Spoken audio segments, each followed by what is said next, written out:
An investigation is underway here in Danville after an early morning shooting sent 2 people to UK hospital. He's the toughest person I ever know in my life. She captured the attention of people across the nation tonight. We'll take a look at how people are remembering Lauren Hill after she lost her battle with cancer. 1,500 people are at the Kentucky Horse Park planting trees. We'll tell you why coming up. Tracking, alerting, protecting. This is WKYT News at 6.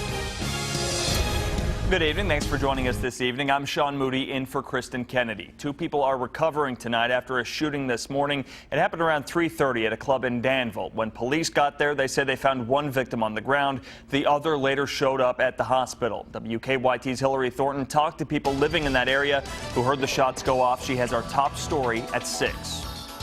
Crime scene tape now marks off the area as police investigate after folks on DeLay Street got an unexpected wake-up call. I was asleep at first. All I heard was like the gunshots go off, and then you heard like this loud boom, and it sounded like something hit the pool table downstairs.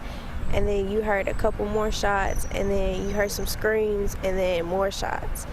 And then like I look out the window and everybody's like running this way and going that way. People's hiding behind buildings. Those in the apartments near the shooting who did not want shown on camera say they watched out their window in fear. The thing was, I just hope nothing comes through the floor. Officers say when they arrived here, they found 1 victim on the ground in the parking lot while another victim showed up at a local hospital. Police say both victims were shot multiple times. Those living in this area say it was not unusual that there was some type of party going on at what is known as the Den.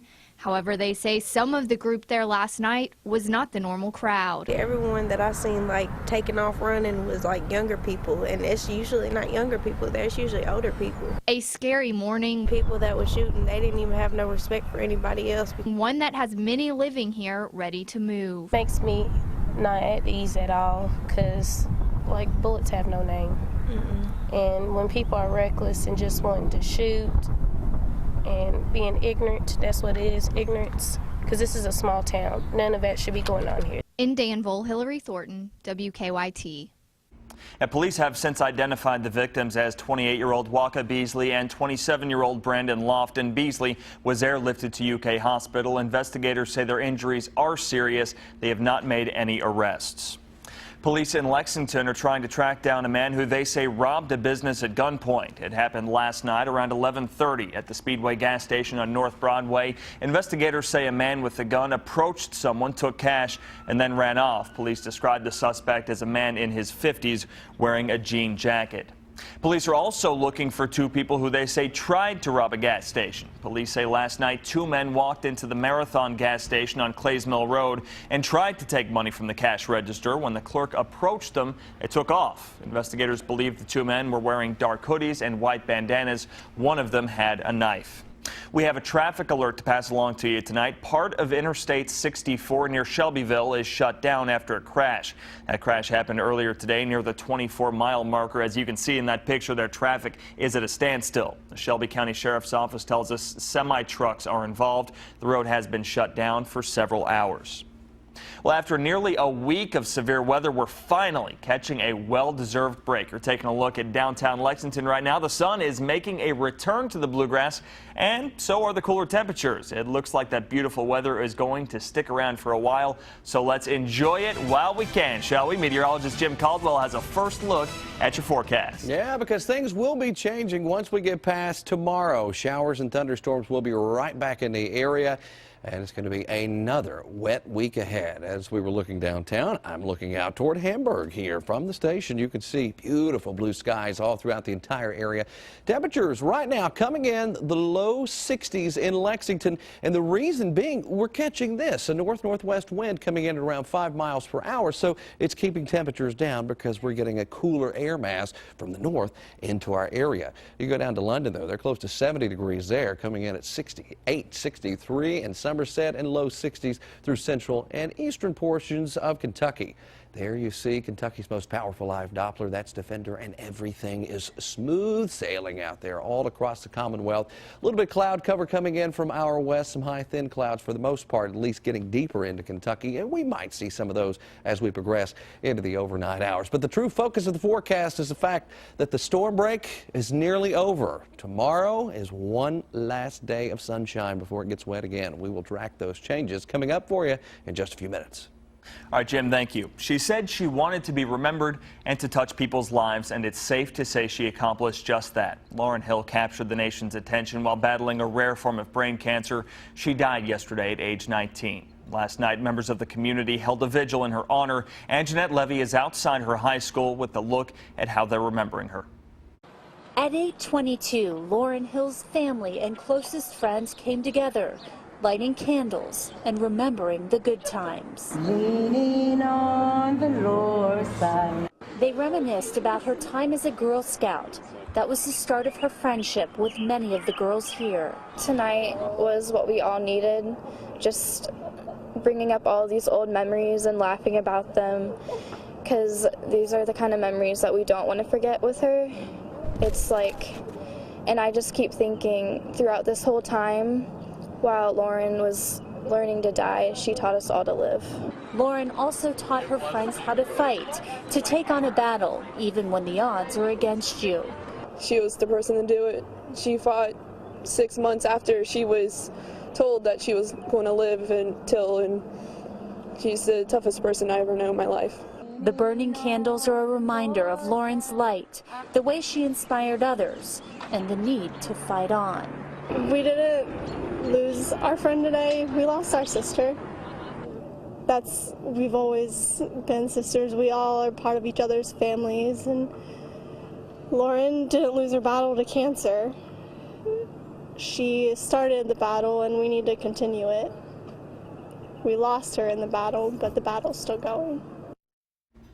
There will be a memorial service on Monday night at 7 o'clock at the Cintas Center. That's the same place Hill scored her first college basketball point.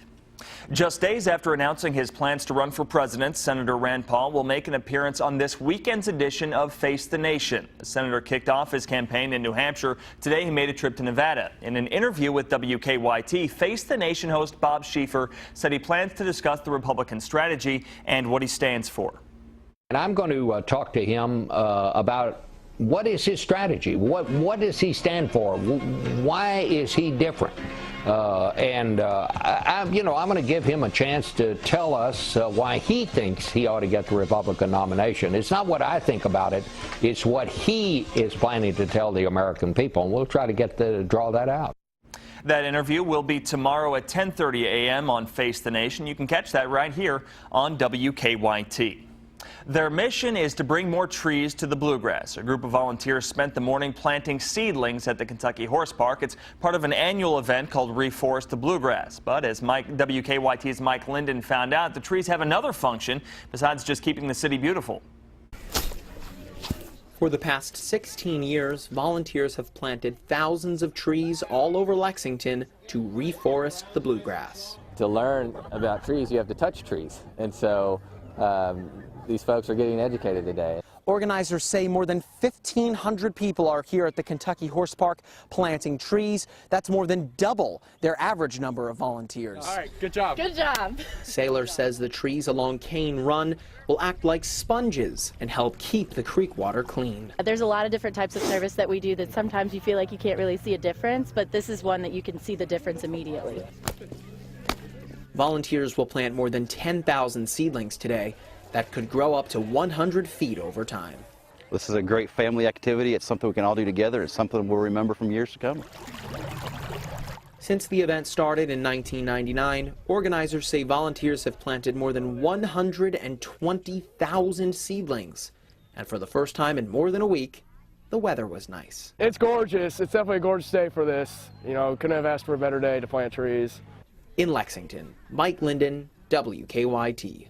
It really couldn't have been any better. Organizers say the water from Cane Run feeds into the Royal Springs Aquifer, which supplies the drinking water for Georgetown.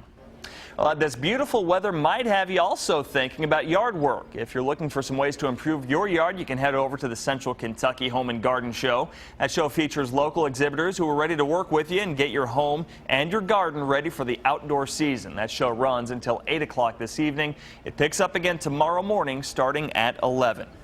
Well, they're running for a good cause. Today, hundreds of runners laced up their shoes for the inaugural Nutrition Fuels Fitness 5K in Lexington at Coldstream Park. That run benefits God's Pantry Food Bank, the Kentucky Academy of Nutrition, and the Big Blue Pantry. It's very important to bring awareness to Kentuckians that so many face the challenges of hunger, but one of those challenges is also malnutrition. Now, 50% of all the proceeds will benefit God's Pantry Food Bank.